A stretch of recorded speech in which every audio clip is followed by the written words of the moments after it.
whether they agree or not.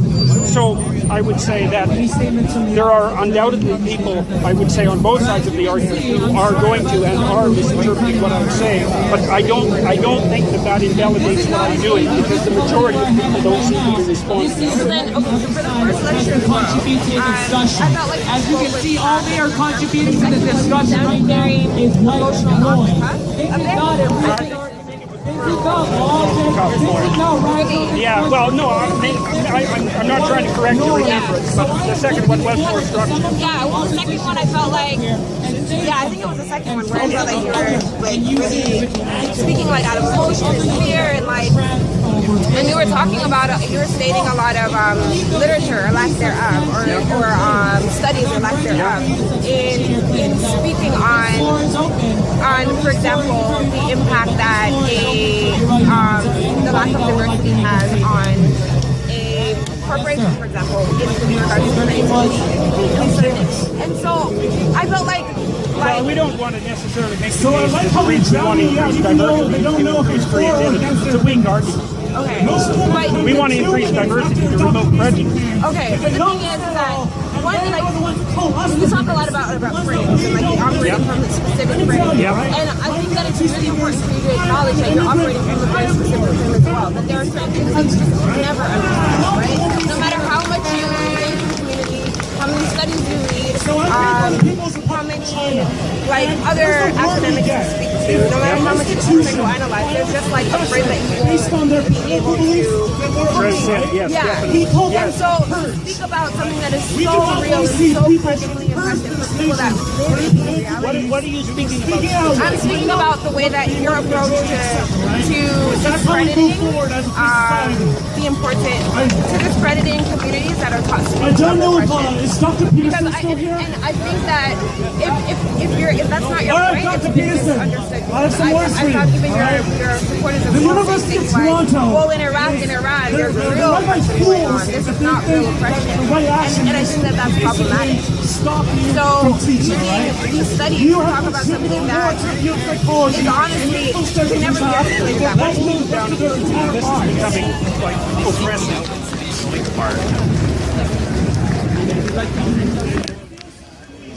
No, I think that's good. My country and our nation to enjoy Western values, not a wrong speech. You never know whether this went well or bad.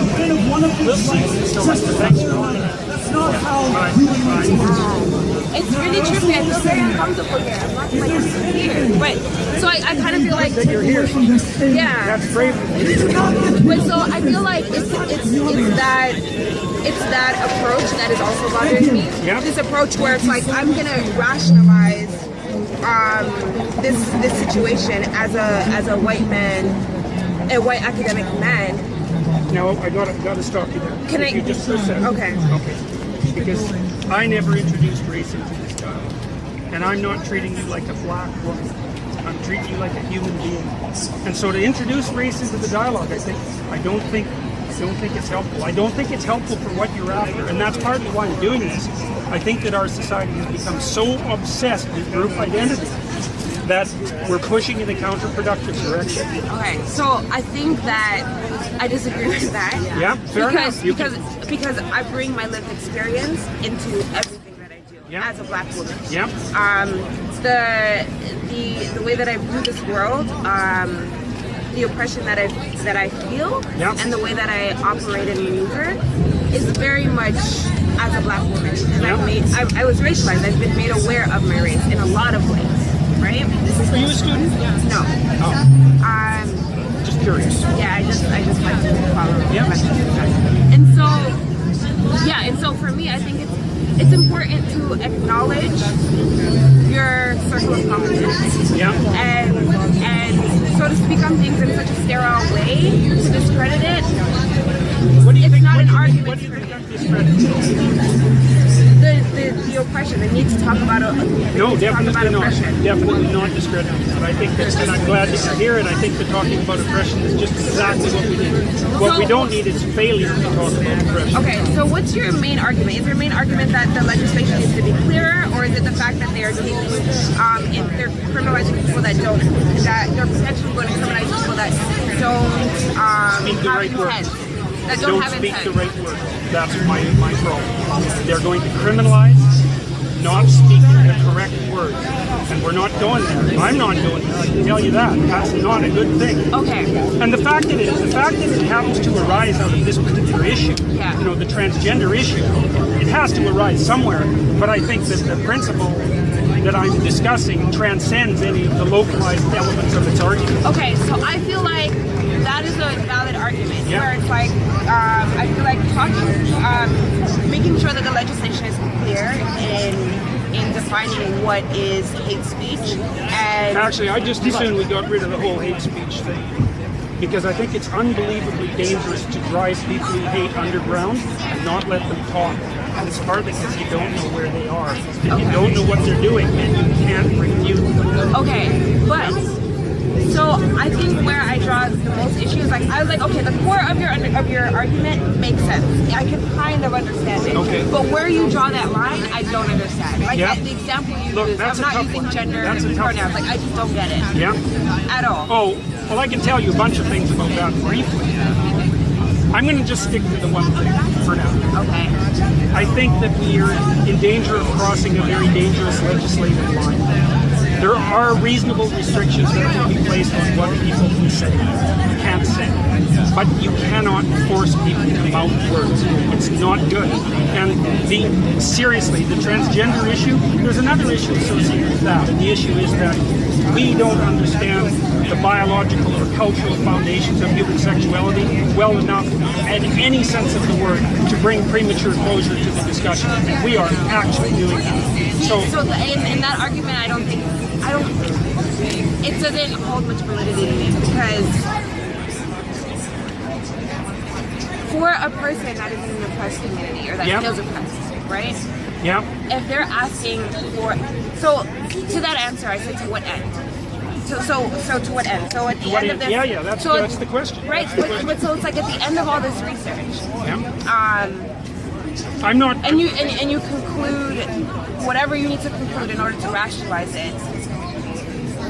Well, These, I'm like being, these people are still in the same reality. I'm being still asked. the same. I understand that. I understand that, but I do not believe that the way forward for those communities is down that path. It's not a path that's going to be good for anyone. And so this is where I come back to this framework of like Yeah. of Look, I could operating be from wrong. a specific place, right? It's Yeah. like so you as a person, as this person that has so much privilege and has never really had to internalize oppression the way that an oppressed community has.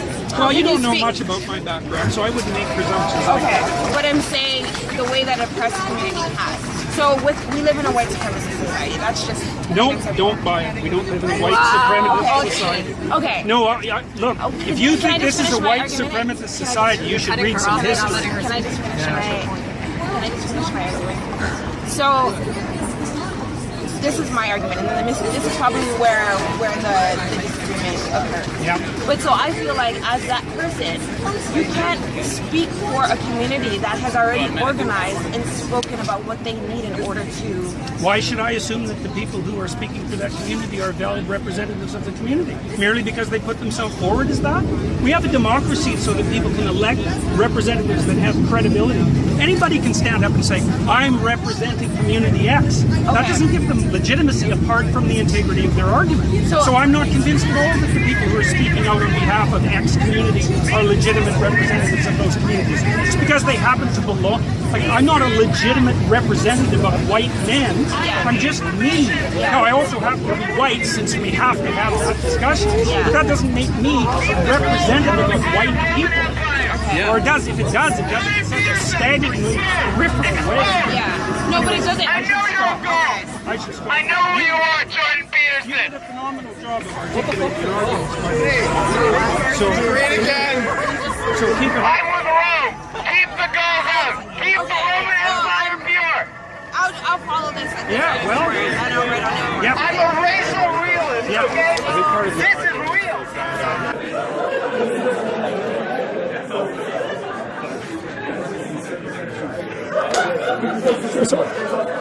Okay, another question? Yes. Thank you for such awesome and brutal I hear lots of echoes of Ebola in what you're saying. I want to drag you back to the alt-right.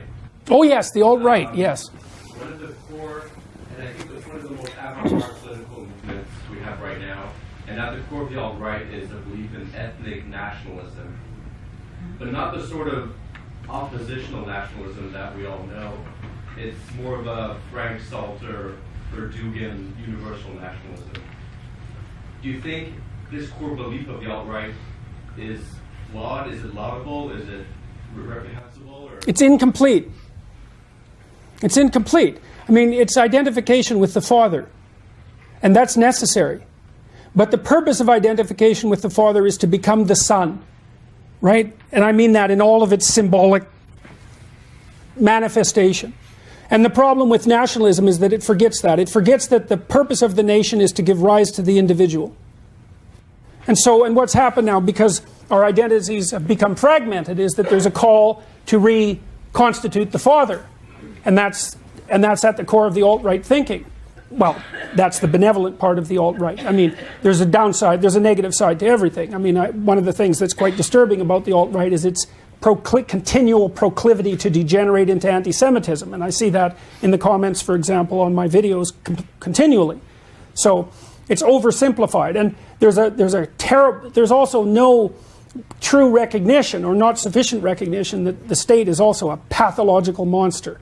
And the alt-right should understand that, because of course that's what the left continually claims, right? The state is a pathological monster. They're trying to produce, the left is trying to produce, I got that wrong. It's the basis of the alt-right's criticism of the left. The alt-right says the left is always trying to expand the dominion of the state, and the state is a pathological monster. Yet what we should do is become nationalists. It's like, sorry guys, there's a bit of a paradox there. And,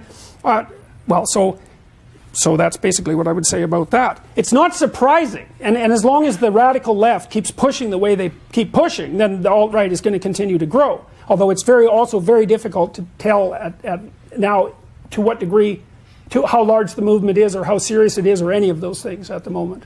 So just to bring you back to cultural appropriation, is it possible that that plus about half a dozen other similar things that have appeared in the last 10 years, rather than be kind of like an empty or ridiculous, baseless philosophy, are in fact tactical constructs by postmodernist and Marxist think tanks? The evidence for that would be in the fact that they are always selectively enforced in a way which is the most destructive possible to our current system. Okay, so that's that kind of opens the broader question of conspiratorial action among political groups, let's say. So here's a way of thinking about it, I think this works. So in any coherent philosophy, there's an impetus to action. That's partly what makes the philosophy coherent, and postmodernism is a coherent philosophy. It has an impetus to action. Now, it's very difficult to describe the entire structure of postmodernism because it's fuzzy at the edges. It bleeds into other things. But imagine that there's a core of central concerns. Now imagine that most people who are nominally postmodernists only understand fragments of that core concern. And so if you take the typical indoctrinated social justice warrior, third-year women's studies student, you might say, well, she's only 15% postmodernist.